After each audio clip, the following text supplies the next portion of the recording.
how do we think differently about performance? The most important, valuable asset of your people is their health. You're listening to the Matt Johnson Performance Podcast. Hey, it's Matt Johnson. Welcome back to the Matt Johnson Performance Podcast. And this month is special. I got interviewed. So I'm going to share with you an interview I did with a gentleman named Rob Shore. He runs a podcast called the Wholesaler Mastermind Podcast. And he teaches wholesalers how to produce more, how to create better relationships in their business, create their sales funnel. And no matter if you're in the sales business or not, this message is going to relate to you. And if you are in the sales business, buckle up, enjoy the ride. There's some golden nuggets in this podcast.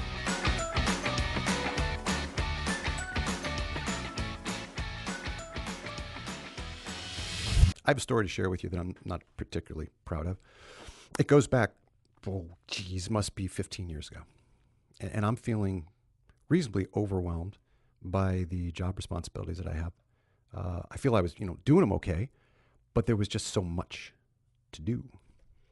I remember my boss called me up one day, and he asked me if I would provide him with this assessment that his boss needed. And it was kind of an overview of what was happening, status update of what was happening.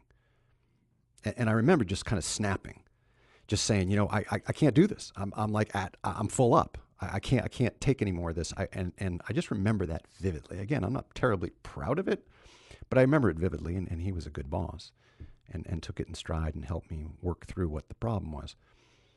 Maybe the problem was I was ineffective, but more likely, we hope, the problem was that I had a capacity issue. And that's what we want to talk to our guest expert about today. Welcome to the only podcast on the planet dedicated to exploring the art, science, and lifestyle of wholesalers and their leaders. This is the new Wholesaler Masterminds radio show.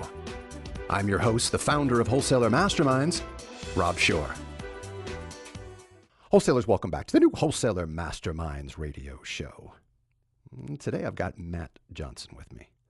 Matt helps organizations and individuals boost performance, achieve more with less, and drive engagement using his proven science-based method. He has a singular mission of optimizing people so they can fulfill their true purpose. And through his experience working in and working with different organizations, Matt realized a huge void that people were having that prevented them from their true success. People were limiting their capacity. As the president of On Target Living, Matt understands the unique demands placed on leaders and teams in today's stressful marketplace. Matt Johnson, welcome to the new Wholesaler Masterminds radio show. I'm excited. Thanks for having me. It's delightful to have you here, sir. So as the opening salvo, the question is, everybody feels like they're doing more with less, but you say that people are actually doing less with more. Why is that? Well, first let's think about it. We have a cell phone or a technology on our hip that can pretty much do what a supercomputer could do 5-10 years ago.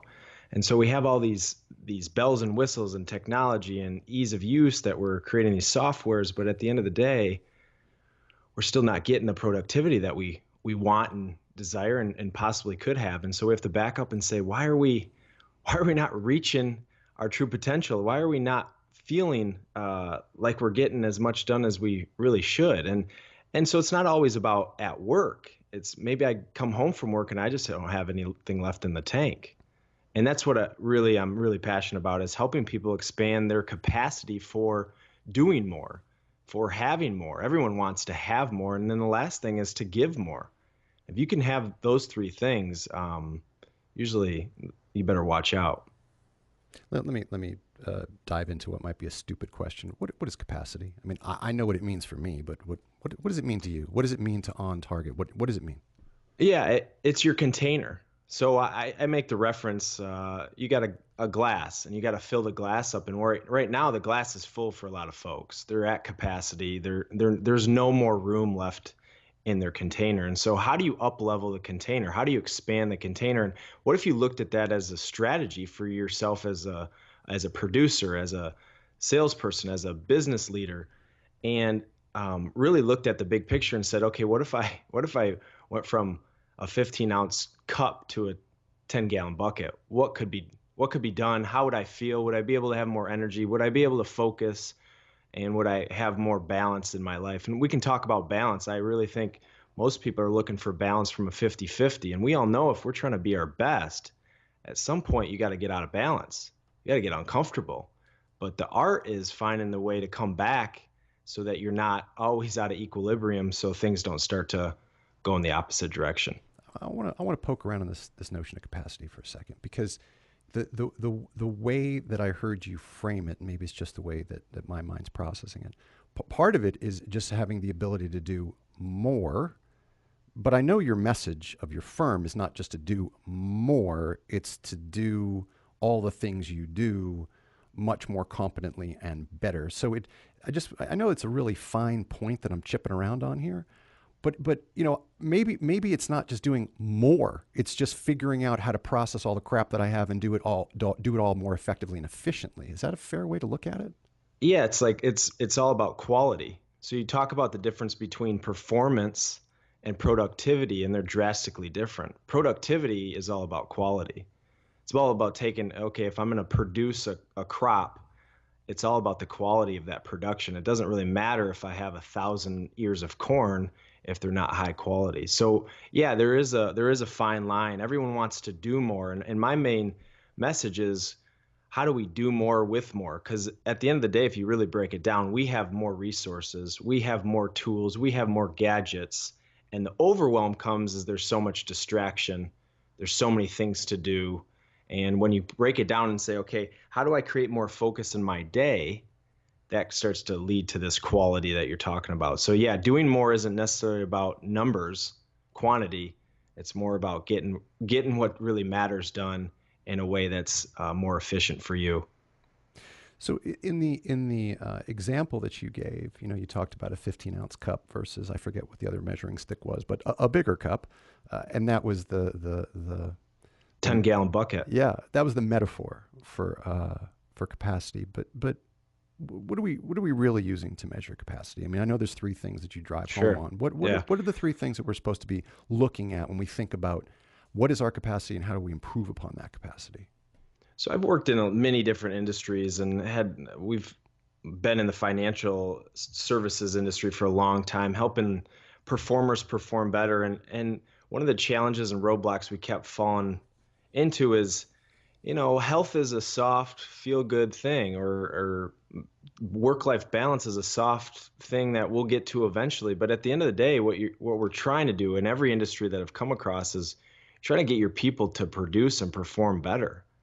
And so, what I find that I had to break it down a lot further. What do people really want? Yeah, everyone wants health, but is that connecting the dots enough for someone in their business? So I really broke down what are the three capacity pillars, performance pillars. There's three things that I believe everybody's searching for every single day. They're looking for more focus. If you can have more focus, and when you have focus, you just are on fire. And focus is what directs performance. If you don't have it, it's really hard to know where you're going to go. Number two is energy. Well, wait. I want to dive deeper on these, because I don't want you to just skim across the surface, because this is super important stuff.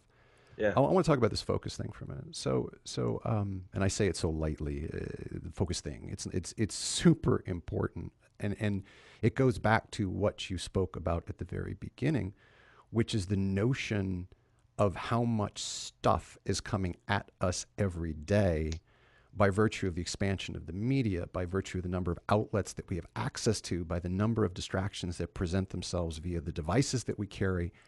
How do you even begin to improve upon focus? Wow, that's a deep question, but let me give you a couple of stats since you're asking about the distractions. We check or touch our phone 2,500 times a day. That's for a moderate average user. 2,500? 2,500. So whether you're swiping or pushing or touching or looking, or you're touching your phone 2,500 times a day. And a high user, most of us are creeping towards 4,000, 5,000 times a day. The attention span's gone from 12 seconds to 8 seconds. And we know that the bombardment of media and all the noise and chaos and all the things that we're getting thrown our direction, not to mention the demands, creates this distracted mind. And so when you break down focus, what is focus to me? It's really having the ability to concentrate and have the awareness and attention on the things that actually matter. For example, we probably waste our time checking whether it be an email or some type of text or social media. We probably waste several hours a day doing things that really don't matter to us. And so the ability to have focus, how do you start there? You really have to have the training, the practice. And that's what we're missing in our society. Every single person listening to this podcast right now has gone through some type of training on leadership, sales, management, business, but probably a small fraction have ever had any type of training on how to focus or pay attention. Well, let's help. And a little bit of my background, just to let everyone know where I came from. Yeah. I was a collegiate golfer, very elite amateur golfer, but I struggled to get into school, pay attention in school. I had ADHD. And so I have a really track record of figuring out how to focus and have attention when I was told that, hey, you just can't do it. And I think that's the mentality we all have, is that we all have ADHD. No, what we have is we're getting really good at not being able to pay attention. I want to stay on this for just a second, if we could, because you just said something that was super important.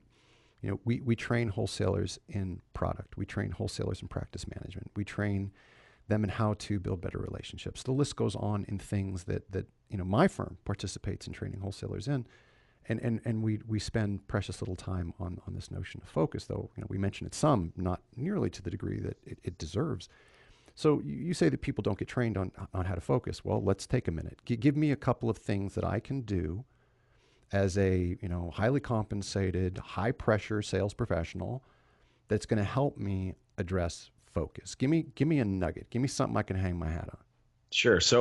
So let's just talk about practice of something that everyone's aware of. It's your device. So if you're just constantly looking at your device anytime it dings or clicks or swipes, you're training the mind to be distracted. So the first fundamental of focus is really practicing deliberate focus. So whether that's 9 seconds or 10 seconds of really focused effort on some task, you're training the mind in a different way versus just kind of going through the motions, whatever comes your way. So for me, when I'm working with folks, I'm really talking about the first part of their day. And we all can talk about buffering and all that stuff, but what if you just spent the first part of your day focusing on like the most critical piece of your business? Put everything else away, clear the noise, clear the distraction. That's like a step one first nugget. Number two is you got to start understanding the mind. And so this powerful engine that we have called the mind is very untapped. It's unresourced, or it's researched in the sense of how do you use it in its best ability. If you don't have the ability to quiet the mind, whether that's got a lot of things running through your head from work standpoint, personal life, then it's always going to be distracted. So you have to practice things. We can talk about meditation or breath awareness, and we can go much deeper in the tactics. But to me, it really, how do you clear the noise? It's like noise canceling headphones. How do you implement that into your workday? How do you avoid some of the distractions that are very avoidable? And sometimes there's not ways to avoid distractions you have, but if you can really look at the areas that really are low-hanging fruits that don't really matter, that could free up a lot of your attention. And there's a great quote by Steve Jobs, and his thing is, most people think focus is about saying yes to all the great ideas. Focus is about saying no to all those good ideas and focusing on the ones that actually matter. So, and I think that's where our culture is we think everything's an opportunity. In reality, we can really only focus on one thing at a time. That's going to be our best bet for high quality work. I'm smiling because you gave a Steve Jobs quote. I remember a quote that I was offered one time. I had a guy from an ad agency in my car. He was traveling with me. And at the time, he had a pager, right? It was the era of pagers. And his pager kept going off. And I'm like, dude, aren't you even going to answer that? And he looked at me and he goes, Rob, everything is urgent, therefore nothing is urgent. Correct. But I want to, wholesalers, I want to just relate back a piece of what we're talking about here, because, one of the questions that we get all the time is how to improve office days. Office days suck. I get in the office at 7:00, and by the time 6:00 p.m. rolls around, I know I've been in my office for the better part of 11 hours, but I can't tell you exactly what I did because the day just got away from me. And this one little piece about what Matt is talking about, this one little piece about focus, this one little piece about shutting off the dings and the pop-ups and the popovers and the buzzes and the vibrations is a very powerful piece. Not the answer, but a nugget to help you have a more productive day period, but not the least of which is an office day. So I just want to tie that together directly to what our universe of folks, our listeners, are doing, Matt. Yeah, and just to expand on a couple other nuggets that I think the listeners are looking for, breath awareness is tough to train or talk about much on an audio, but what breath awareness is having the present moment feeling of the body. And so the only way to do that is to control the breathing. And we know as we become scattered and distracted and stressed, we're chest breathers. It's very fast, it's rapid, it's shallow, it doesn't get oxygen, much more inefficient with the body. And if we can become diaphragmatic belly breathers using that breath awareness, it's our most instant impact thing that we can do to clear the mind, to calm the body, to reduce stress, reduce blood pressure. But because it's free and not the sexiest thing, I think people neglect those basic foundations. And that's what our message is about. If you really can go at the foundation, like if you look at a hierarchy, the number one hierarchy for taking care of your health is breathing. You can only last minutes without breathing. And so that's where we really start, is when you can think about breathing. And I was watching American Sniper, and he's talking about his breath while trying to hit the target. Same thing you're trying to do. You're trying to hit the target every day in your business, and you got to make sure you know how to breathe properly when that happens. Let's talk about the second pillar, this pillar of energy. So give us some ideas about, when I think energy, I think about, is my body fueled properly to allow me to do what I'm supposed to do and go the distance in the day, whatever that day is supposed to be, if it's 18 hours or whatever it is. But what are you speaking about in terms of energy? Yeah, energy is so elusive. And I tell you, it's elusive because it's hard to track. And so I'm a guy that wants to have metrics in my business. And when I coach and when I'm working with people, I want them to track things. But how do you track energy in a really systematic way? And it's not possible. It's really on a scale of 1 to 10. You're saying, oh, my energy is an 8 or my energy is a 7 or wherever it is. And I think that's where we have a challenge. People don't really know their true energy potential. What I mean by that is they're walking around thinking, well, this must be as good as it's going to get. In reality, what I found is most people, once they start really diving into this, they say things like, I never could imagine that I had this much more energy.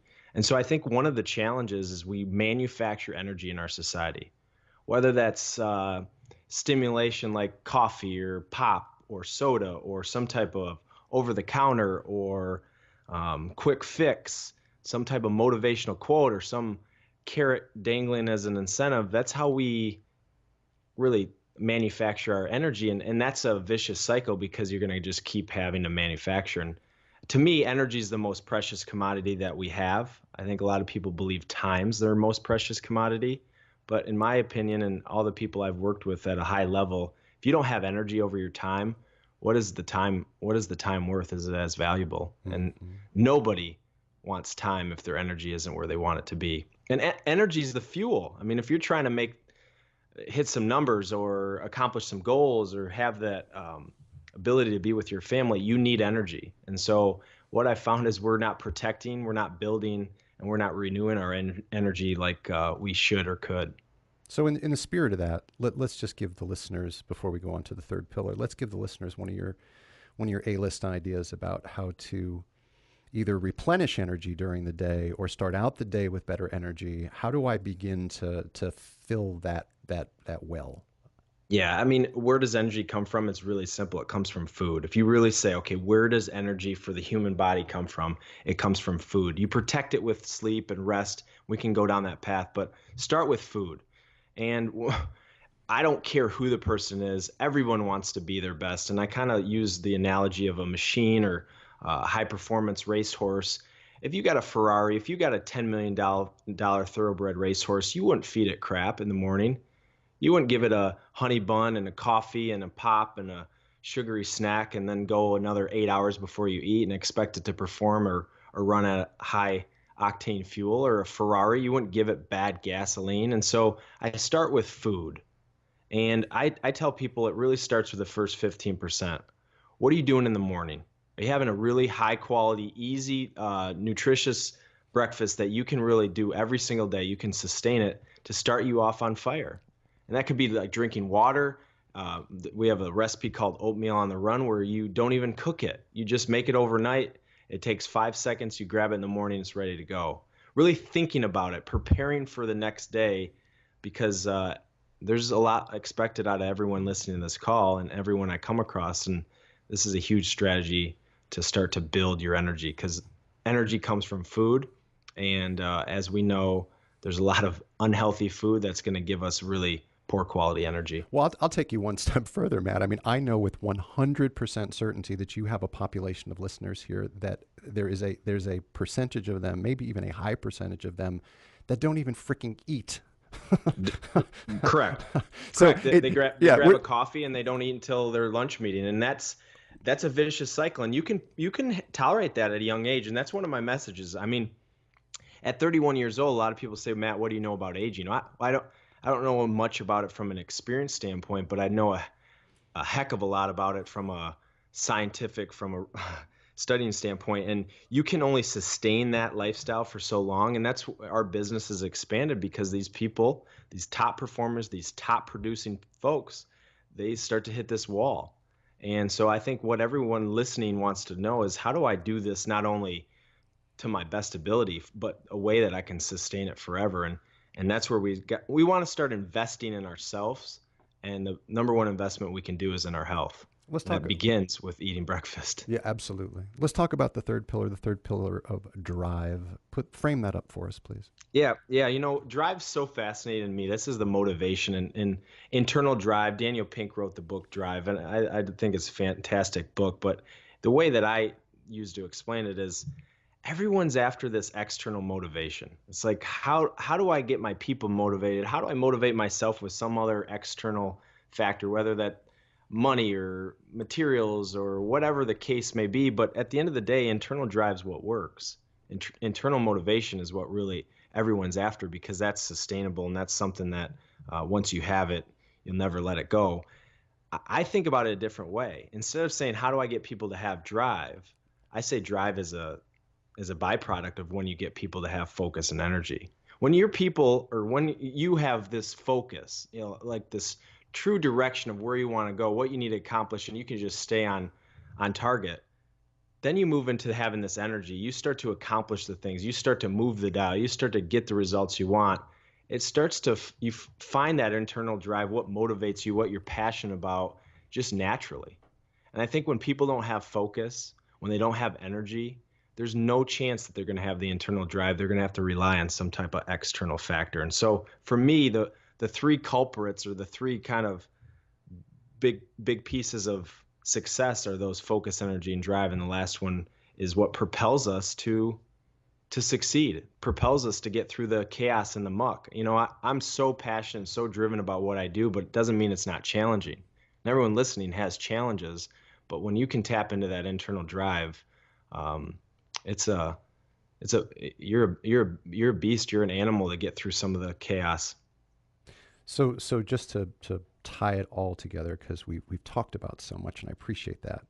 The starting platform for all of this was the capacity, and the notion that if I'm able to improve upon my focus, if I'm able to improve upon my energy, one of the outcomes, as you described it, will be you'll never have to worry about your drive. The proper focus, the proper energy, and the byproduct of drive will, when added all together, when the equation comes together, you will find yourself with greater capacity. Am I putting all that in the right order? If you have the focus, if you start to create the ability to have the concentration, the focus, and you start to add the energy, that unmanufactured energy, that natural resource that you have, you'll find what really drives you, what you're passionate about, what gets you fired up. And that might be what you're doing, that might not be what you're doing, but those things lead to it. the bottom line, or the foundation of all this that drives capacity up, is how you rest, how you eat, how you move. And those three pillars lead to these three performance outcomes, and together that starts to expand everyone's container. And so I talk about technology is exponentially growing at its capacity. Every two times a year, our phone gets better. It's smaller. It has more room. It has more gadgets. But the human element is really not catching up. And so that's what capacity is all about, is how do we go back to the basics so that we can use these tools, these resources, this knowledge that we have at a much higher level. Wholesalers, I know, I don't even have to ask. I know that what Matt spoke about is helpful to you. I hope that you will take some time to reflect upon it, maybe even listen to the broadcast again to better understand what you can do in the area of focus, in the area of energy, and in the area of drive to increase your capacity. Matt Johnson, thanks for being with us today. Thanks, Rob. Thanks, guys.